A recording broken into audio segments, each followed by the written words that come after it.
Hi guys, Mami Parkis here, and in today's video ay sasagot ako ng mga common question from my common questions vlog. Last time na nag-vlog ako tungkol sa BIR. So kakatapos ko lang pong mag-file. Huwag nyo nang tanungin magkano ang binayaran at medyo malaki. Okay, so eto, sana makinig kayong mabuti ha, nang hindi tayo paulit-ulit, no?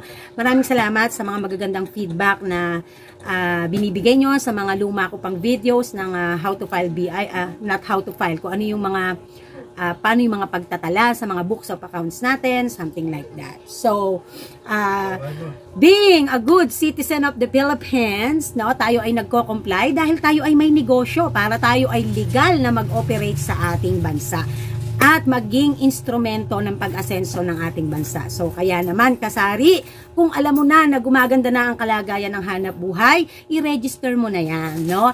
Isipin mo na lang na ikaw ay naglilingkod sa iyong kapwa. Okay, ayan. So kailan nga ba dapat mag-file ng BIR? So, kung ikaw natapos mo na ang mga trial and error method at sa tingin mo talaga ang negosyo mo ay ito na ang iyong gagawing hanap buhay, no, your daily basis, ito na talaga, this is it, pansit, I think it's about time, no? So nagsisimula po tayo, no, bago pa man nagsisimula na tayo sa ating barangay. Pinakaunang ginagawa natin ay mag-avail muna tayo or magko-comply muna tayo ng DTI. So, DTI, Department Trade of Industry, this is regarding to your business name. Nang sa ganon ay hindi magamit ang iyong negosyo sa pagiging fraud, no? Para hindi fraud ang iyong business name. This is all about business name. At yan din ay gagamitin mo sa mga susunod na step na gagawin mo to comply to your requirements for your business legalization. Pagkatapos ng DTI, pumunta kay barangay para malaman ni barangay na ikaw ay meron ng pangalan ang iyong negosyo at kukuha ka na ng barangay clearance or barangay business permit or clearance. So may mga nire-required ang mga kanya-kanyang barangay, may mga programa na sa may mga negosyo ay binibigyan nila ng mga projects, then they will going to issue you a barangay clearance. So mag-comply lamang po, okay? So susunod na, pupunta ka na kay munisipyo. Pagpunta mo kay munisipyo, ipe-present mo si DTI. Dahil diyan babasihan din, ire-record kung ano ang iyong pangalan. Okay, at malalaman kung anong klaseng negosyo ang meron ka. Pagdating naman sa munisipyo, pupunta ka na ng BIR. Ire-record na rin ang negosyo mo. Ire-register ang iyong business para ikaw ay matax na. At malaman kung ikaw ay VAT or non-VAT. Usually, pag mga ganitong negosyo, nasa non-VAT lang tayo. Pag non-VAT, 3 million less a year sales, ay yan po ang ating tax due, no? Yung sa non-VAT po kasi 3 million pababa na nagiging gross income ay yun po ang ini-issuehan ng non-VAT. At doon naman po sa mga vatable, yan po ay yung 3 million pataas, no? Yan. So, nahandoon na po kung paano lahat ang mga steps kung paano ang gagawin. Pumunta lamang po sa mga RDOs, sa mga windows. Kailangang malaman mo kung ang iyong municipality ay saang RDO na sasako.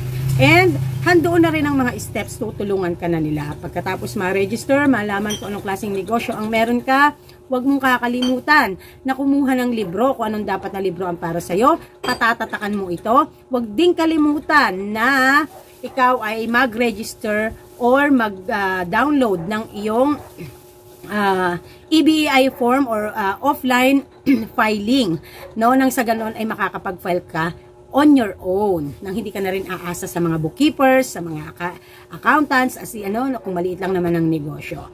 So, wag ka ding papayag na hindi ka basta mabibigyan ng resibo kasi usually may resibo ito. So, yan ay nagaganap at ibinibigay na step by step sa iyo doon sa BIR. Sa BIR din, nagbibigay din sila ng schedule para sa mga seminars and orientations. Usually, hindi masyadong nababanggit kung paano from small details. Kaya marami sa atin umaasa talaga sa mga YouTube videos for tutorial step by step. So, ngayon may mga tanong doon sa mga nag-comply, ganyan. So, mga common questions again sasagutin natin. So, lagi lamang tatandaan ha, kailangan hindi lang masyadong mapagniniwala kung ano lang sasabihin ng BIR, mag-research ka din. Kasi minsan, hindi kumpleto talaga ang binibigay nilang details. Dun sa orientation before, nung ako ay nag-start na mag-BIR, ang orientation namin hindi naman talaga on detailed. Ang binibigay lang talaga doon na orientation is yung kung kailan ka magpa-file, yung mga dues, kung kailan magkakaroon ka ng penalty dahil na late ka ng pagpa-file. Usually ganun lang talaga, but I don't know kung sa ibang mga RDO talagang in detail. I do hope magkaroon ng programa ang mga RDO, ang BIR, na talagang turuan ng ating mamamayan na isa-isa, na from resibo, from ganito, from ganyan, maturuan sila. Since naman nakakakolekt naman kayo ng taxes, BIR, please naman, bigyan nyo naman kami ng magandang seminar. Kawawa rin naman itong mga kababayan namin, no? Kaming mga kasari, na hirap mga pa. At talagang dadating talaga kami sa punto na kailangan naming mag-hire kasi kung ang aming kaalaman ay limitado lamang. No? Nais namin mag-comply pero limitado ang aming kaalaman. Kaya kami, sa mga assistant pa lang, mga tax assistant pa lang, natutodas na ang aming kita. Okay? Ayan. So, doon din sa mga talagang hindi kakayanin, mga busy at hindi kaya ng level ng utak ang pagpa-filing, and hindi po ako kasi nagdi-discuss ng ganyan basta-basta dahil hindi ko po forte yan, kaya ayoko po kayong maligaw. No, meron po akong assistant dati na sa tax na hanggang ngayon naman din we are communicating, and marami na rin po siyang na-assist na mga galing po sa aking videos at na-assist po niya ng successful at maayos. Maganda rin naman ng mga feedback. No, po pwede niyo pong kontakin si Ma'am Irene Aguilar Aquino. Ilalagay ko po ang link sa video ng video na ito. Guys, ibig sabihin yung link kung saan pipindutin niyo lang. Pag pinindot niyo yung title ko, handoon lahat yung mga iba pang description. Pipindutin niyo po yung link ni Ma'am Irene. At idadalin na kayo niyan sa kanyang FB account. Kaya naman po, wag naman pong sana, dito man lang sa pagpindot ng link, medyo taas-taasan naman po natin ang level ng utak natin, nang hindi po yung food speeding na lang po sa inyo. Doon po sa link ng title na ito, sa description, may link po ako ilalagay, ha. Contact info po ni Ma'am Irene Aguilar Aquino na nag-assist po sa akin before. At kahit ngayon po, no? Okay, so, let's start with Catherine Ferrer, 16668. Hello po, ma'am. Ask ko lang po, bago lang po ako sa business at pinalakad ko sa bookkeeper ang mayor permit, DTI at BIR. Ngayon po, di po ako nabigyan ng ask for receipt. Ilang months na po kinausap ko ang bookkeeper na wala talaga silang binigay. Maaari ba nila akong bigyan? Ayaw ko pong matax map kung sakali. Sa pagre-resibo po, magkano po ba ang pinaka-minimum na ilalagay? Okay lang po ba na ilalagay petty sales for the day? Oh my God, hindi ko po sigurado, hindi ko kayo tinatakot. Bakit po wala po kayong ask for receipt na banner or na poster? Yun po ay binibigay lang ni BIR, no? Magpapaprint lang kayo. Kasi po, ngayon po bago na, green na po. So, kung hingan po kayo sakali nung previous, baka po ma-question po kayo. But maging honest na lang kayo na this is a mistake at hindi naman po porket wala kayo noon ay hindi kayo nag-i-issue ng resibo. Okay? So, manghingi na lang po kayo ng poster at green na po ngayon dahil kailangan ay updated na ngayon, no? Ayan, ma'am. Regarding naman po sa resibo, hindi po kayo po pwedeng mag-issue ng ibang klaseng resibo kay customer. Ngayon, pwede naman, pang formality lang na kung kailangan ni Tomer at hindi naman niya yun gagamitin sa mga legal declarations. Ang minimum po na kailangan para pwedeng mag-start na resibuhan si Tomer ay nasa 25 before. Nung magkaroon po ng train law, nag-start po ang train law, ay nag-increase na po to 100. So, 100 pesos pataas, po pwede na pong mag-issue ng resibo, lalo kung nang hihingi si customer. Okay? And, sa sales for the day, hindi nyo po pwedeng sabihin din ang petty cash, lalo kung ilalagay nyo sa libro ay nakalagay petty cash. There's no such thing as petty cash kapag sales nyo po iyan, no? Pwede po variety items or kung ano po talaga yung items na nabili ni Tomer. Pero yung word po na petty cash ay wala pa po akong na-encounter na ganyan. No? There's no such thing as petty cash. Pag sinabi po kasing petty cash, ano po yan? Ang petty cash po ay ano po yan, budget po yan para po sa mga payments po ng mga kung ano-anong mga small stuffs na babayaran ng isang negosyo. Halimbawa, meron kayong bibilin, no? may petty cash kayong konti, may natira kayong konting pera, pinambayad nyo. But hindi po yan po pwedeng i-note as petty cash. Iba po ang word na petty cash. Be careful with using your terminologies, no? Kasi po, usually po sa accounting, sa BIR, accounting terms ang ginagamit. Pero, ang petty cash, wag naman po. Ilagay nyo na lang ay sales o kaya variety items, gano'n. Or yung specific items na nabili at i-issuehan nyo ng resibo. Okay? Pwede namang itama ang pagkakamali. So, grabe naman yung katamad naman yung kinuha mong bookkeeper. As for receipt na lang, iaas na nga lang niya yung poster, ipiprint lang ni RDO yon, ni officer, hindi pa nagawa. My goodness. No, ngayon, baka mamaya maging cost pa yan ng penalty, no? Alam niyo naman, bawat penalty, 1,000, no? Bawat violation or open case. So, ayan, Ma'am Catherine Ferrer, sana nasagot ko na. Punta na agad, no? Punta na agad, wag nang pag may doubt, punta na agad ng BIR, okay? Imposible pong walang ibibigay, no? Lalo na po kung po ang negosyo nyo ay sari-sari store din. Dahil i-display po natin yan. Ako nga po, nandito nabasag po kasi. Kaya dito na sa ilalim ko lahat yung mga, yung mga frames ko. Kompleto po yan. Ayan, from barangay, DTI, mayor, hanggang po sa, BIR. Okay, Lolita Palmes 8402.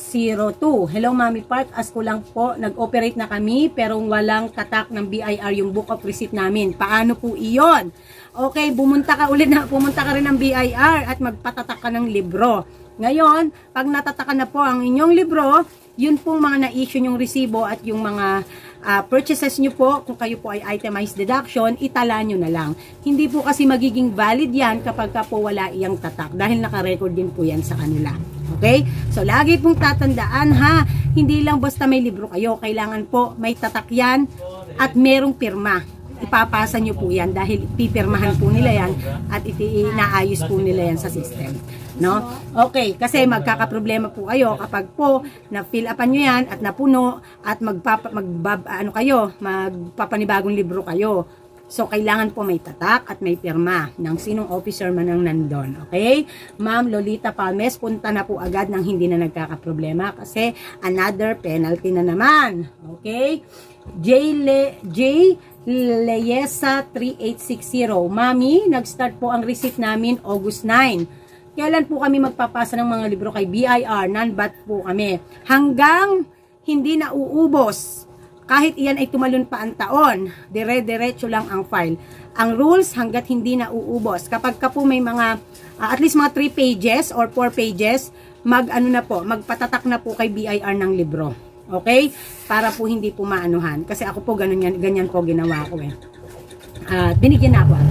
Nag-provide ako, tapos may mga pantatak doon, kami na lang nagtatatak sa harap, tapos ipinasa namin sa RDO. Ganun po yung ginagawa. Ganun po dito sa amin, sa RDO 25A.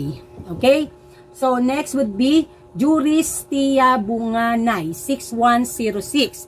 Hello po, Mami. Asking lang po. Last year pa po nag-ooperate yung business namin, pero this year, na-renewal na po namin.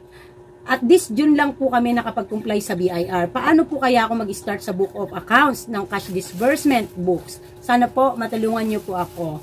Ayan, when it comes po sa paparegister, the moment na nagpa-register na kayo, man pa na buwan yan sa loob ng taon, ay mag-i-start na po kayo once po na nakuha nyo na po ang inyong mga resibo. No? Mag-start na po kayong magtala. Dahil mauuna po ang libro tiyak, dahil ang resibo po ay hihintayin pa, dahil ipiprint pa. So, kung kailan nyo na lamang po na-receive ang resibo at mag-start po kayo na magtala, itala nyo po. Sa sales, po yan ha, sa mga sales receipt. Ngayon po, pagdating naman po sa disbursement, no? Pwede nyo na pong itala yung yung inyong mga gastos. Kasi minsan po hinahayaan na rin ng mga BIR yan kasi nga due to the delay ng mga importanteng mga peripernalya para mabuo ang isang libro na natatalaan. So yung mga legit po ang mga resibo na inyo pong mga napamili, na purchase na para sa business ay ipunin nyo lamang po from the day na, at kahit po bago pa, kung basta para sa business naman gagamitin na pero mas safe po yung mula yung mga yung mga na-purchase nyo po mula po nung dumating po yung inyong inyong BIR. Pwede din naman para mas madeduct pwede din naman, ikakatwiran nyo na lang yan, sa totoo lang. I-defend nyo na lang naman na yan. Na kasi po, namili na kami ng mga kailangan. Halimbawa, namili kayo appliances, mga shelves, ganyan. Tapos, hindi pa kayo na ongoing pa ang application ng inyong registration sa BIR. Pagka po natanggap nyo na yung libro, po pwede nyo na pong itala, no? Disbursement, perang palabas. Okay, ngayon po, wala pong hindi po masyadong questionable yon kasi alam na may mga ganong instances, may mga delays kasi. Okay? But ang importante para ma-declare nyo, lalo na kung kayo po ay itemized deduction. Okay? Pag sinabing itemized, lahat ng po pwede nyo ipadeduct, ma-ide-deduct.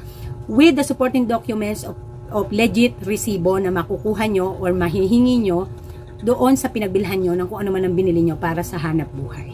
Okay. Pagdating naman po dun sa sales receipts, talaga pong dahil may delay din yun, mag-start na lang po kung kailan na-receive yung sales receipts. Kasi, dun kayo magsisimulang mag-issue ng legit na resibo dahil legit yung resibo i-issue nyo. So, kung kailan dumating, dun nyo lang maitatala yung kung alin nyo at makakapag-issue kay customer, di ba? So, common sense lang din yun. Okay. Charis,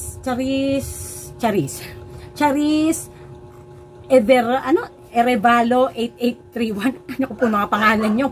Pangalan nyo palang struggling na. Ayan. Can you share the contact of Ma'am Irene? Thanks. Ilalagay ko po sa description ng video na ito ang link ni Ma'am Irene para po direkta na po kayo mapunta sa kanyang messenger. Okay? At bibigyan ko po kayo ng hapyaw na picture dyan. Ayan, magkausap lang kami kanina kasi siya pinagbayad ko nung nakaraan nung second quarter ko ng aking tax. Gawa po kasi ayaw gumana sa akin yung GCash ko, ayaw gumana, wala akong net. Siya ang nagbayad, sinend na lang niya sa akin yung confirmation. So kaya kami nag-usap kanina kasi hinahanap ko, hindi ko na print. Ngayon ko lang nais yung filing ko. Okay, anyways, yun lang naman ako lang kung yung second quarter na ko. Kasi nakaayos po lahat. Sabi ko, asan kaya yung payment ko nung second quarter? Bakit wala? Tinanta ko si Ma'am Erin. Ayan. Okay, next, Mami Rimojos 8889 Mami Park, tanong ko po kung yung delivery receipt po ba ay kasama sa ilalagay sa journal book natin. Siyempre naman, lalo na kung legit yon, no? Yung delivery receipt, yan po ba ay delivery receipt na services nyo po, yun po ang inyong ino-offer na services, delivery, o yung delivery receipt na babayaran nyo yung delivery fee. So anyhow, nilalagay po lahat yan, tinatala po lahat. Okay? Ayan. Basta po legit ang resibo, ha? Ayan. DAHLQ132 videos po regarding allowable deductions. Hindi po ako makakagawa, no? However, pwede ko po kayong bigyan ng hapyaw. Mga allowable deductions po, gas, utilities, purchases, mga furnitures and features, mga discounts, mga freebies, mga gastos nyo po yan, no? Halimbawa po, nagpa-promo kayo, no? Kung magkano po ang nagastos nyo sa promotions nyo, no? Mga nagpa-discounts kayo sa mga customer, magkano po ang nagastos nyo, ilalagay nyo lamang po sa inyong resibo. O kaya naman, kailangan po makita po kasi yan doon sa resibo na inisyo nyo kay Tomer para po maging allowable siya. Halimbawa po, nagbigay po kayo kay Tomer ng resibo, 500 po na pamili niya, may 10% discount po siya. So, ilalagay nyo po doon. No? Ngayon, ang ide-declare nyo po na sales sa kanya ay as is. Tapos, yun pong 10% na deduction, ibabangga nyo naman doon sa inyong disbursement. Okay? Kasi it is served as your expenses, no? Ayan. So, yun po yung mga usual na mga allowable deductions, no? Ano pa ba? Mga insurance, insurance, mga tax, mga savings, ganyan, renta, ganyan. Basta sa business ang pinag-uusapan, no? Hindi po ito tungkol sa sa individual tax, ha? Or sa sa mga trabaho nyo. Ito pa ay tungkol sa business tax, ha? Okay. Next would be Chris Vin Evangelista 3482. Masarap ka sanang panoorin. Kaso bakit napakabilis mong magsalita? Dati naman yung mga una mong vlogs, hindi ka naman ganyan. Kasi po, ako po ay nag-e-edit po ng speed. Sa haba po kasi ng video, ang ginagawa po kasi ng mga viewers ay nilalaktawan. Which is, ang gusto ko po kasing mangyari is, dapat sa una pa lang, kahit may sermon, mahaba ang dada, nanonood po, pinakikinggan. Nang sa ganun po, hindi ako nagpapaulit-ulit at yung mga tanong din po ay hindi pa ulit-ulit palagi. Kaya nga po, may playlist ako ng mga mga tax videos ko. Nang sa ganun, kung interesado kayo sa ganong klase ng mga videos, yun na lamang ang papanoorin. Yun po yung reason. Ini-speed po natin siya, editing ng times 2, times 3. Okay po, pasensya na po kayo, no? Sa akin lang naman po kung sino ang makakaintindi at matututo, okay lang. Kasi hindi naman tayo kumikita rito, no, ng malaki para, ganon. So, huwag niyo pong mamasamain, no? Kasi for me po kasi, hindi ko naman din po kasi forte ang taxing na video, no? Binibigyaman ko lamang po kayo ng hapyaw na mga kaalaman dito na nalaman ko, na nagagawa ko, na sarili kong experience. It is because part po kasi ng journey ng tindahan ang legalizations when it comes to business. So kaya po medyo nag-aano tayo. Pero hindi ko po niche ang tax videos. Kaya po ganun, no? Pasensya na po kayo. Okay? So next would be Sigfred Nobleza 1741. Mami Park, ang business permit po ba sa sari-sari store ay hiwalay ba sa permit ng bigasan business or isang permit lang po ba sila? Thanks po. Ang alam ko po ay magkaiba. Kung talagang ang niche lang ng iyong negosyo ay bigasan. Kasi parang meron pong special exemption kayo pagdating sa ganyan. Dahil po, lalo na kung nagbebenta po kayo ng NFA rice, parang ganoon, may binibigay po na medyo special na exemption. No? So, ang alam ko po magkaiba. Hindi ko po lang sure. Hindi po kasi katulad dito, variety po kasi ito no? Ang sari-sari store retail, specialized in retail. So, pagdating po sa bigas, meron po siyang sarili niyang niche po, may niche po siya. At may binibigay na special exemption si BIR. However, kung nakahalo sa store nyo, hindi ko lang alam. Kaysa naman magdalawang registration ka pa. 'Di ba? So, which is which kung anong mapipili mo. No, okay? So, yun lang naman po yung masasabi ko. Okay, next would be Dina Tere 693. Ako, Mami Park, nung March 28, 2023, nag-comply ako ng BIR. Nag-start ako ng 29 na resibo. Gamit ko yung temporary receipt mula BIR, nag-record ako. Nag-record din ako ng 29 then sa libro at ng April 15 ng voluntary lang ako ng bayad. Medyo naguluhan ako konti rito.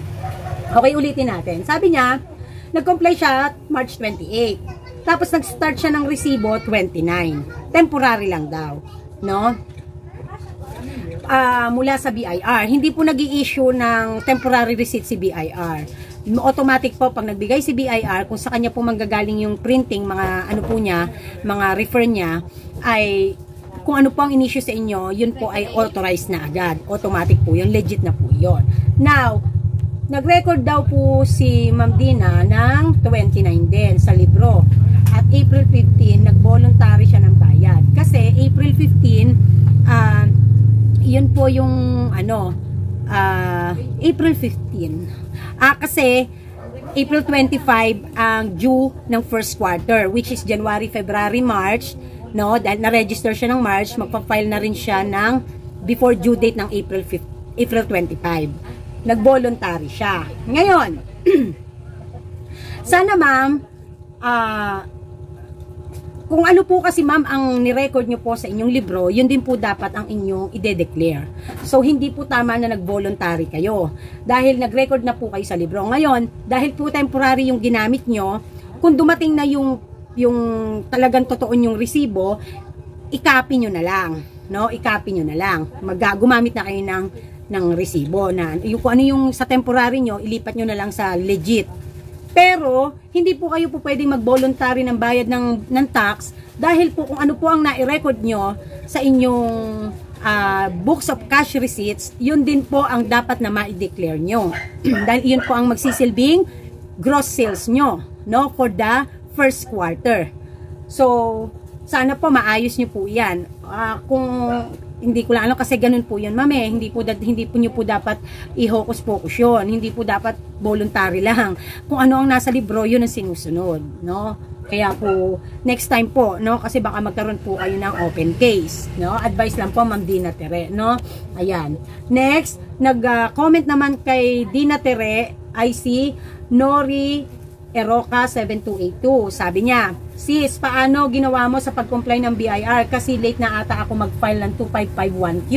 March 24, 2023 kami na registered. Until now, di ko po alam paano mag-fill. Thanks in advance sa pag-reply.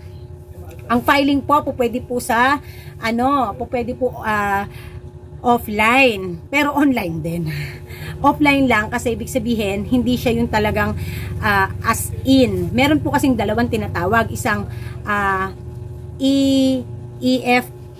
EFPS na filing or yung online siya. Meron naman po tinatawag na offline, which is ito po ay nada-download natin yung apps doon sa ating mga gadgets. Now, ano po ba ang allowable na gadgets para lamang po sa app ng EBEI form, no? EBIR form. Ano po? Tamang OS gadgets lang or mga operating system like laptop, like desktop, yan lamang po. Maselan po ang Apple dahil mababa po ang ng ating apps ng BIR. So minsan hindi po effective sa mga tablet ng mga iPhone. So better yet ay sa mga laptop po na mga katulad na ganito, no, sa mga OS na mga gadgets na So hindi po siya yan po ay according at credit po kay Ma'am Irene kanina nung kausap ko po siya. No, dahil sabi ko nga, baka ako mamaya may mga masasalubong akong tanong na hindi ko masasagot lalo na technical.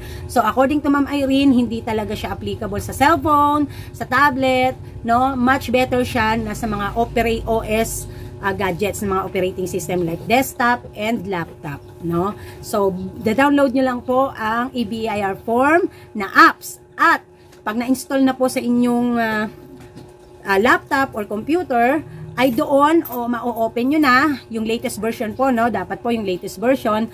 And then, pag na-open nyo na po, ipasok nyo lamang po ang inyong information. Ewan ko po kung mapapap ko dyan yung itsura ng makikita nyo.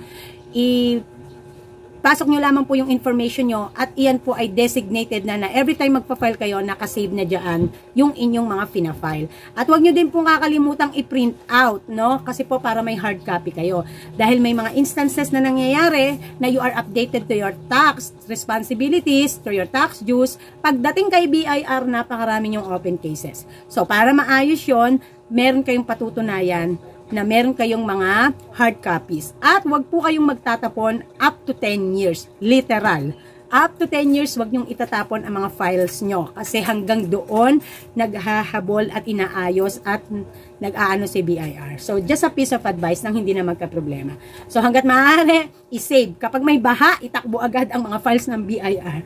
Kasi mas malaki uubusin nyo kapag hindi nyo ma-defend ang inyong open cases, no? Ganyang kasalimuot at kainis minsan ang system ng BIR. Nagbabayad ka na nga ng tax, nai-stress ka pa. Ayan. So, next would be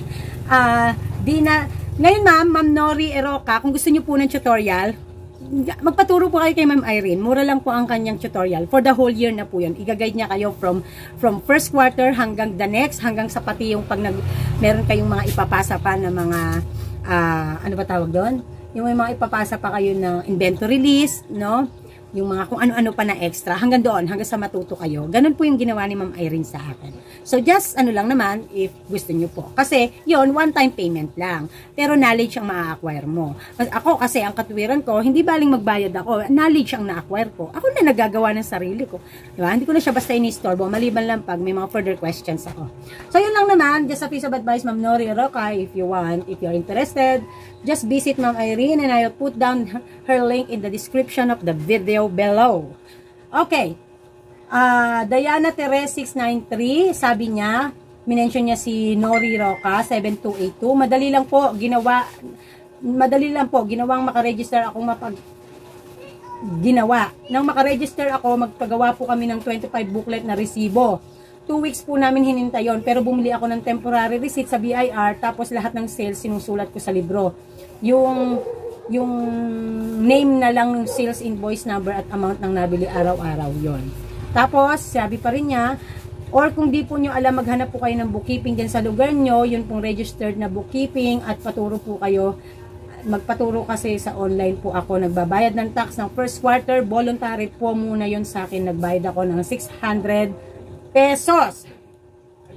Ayun. Ayan. Ayan. 600 pesos? Ang laki po ng binayaran nyo.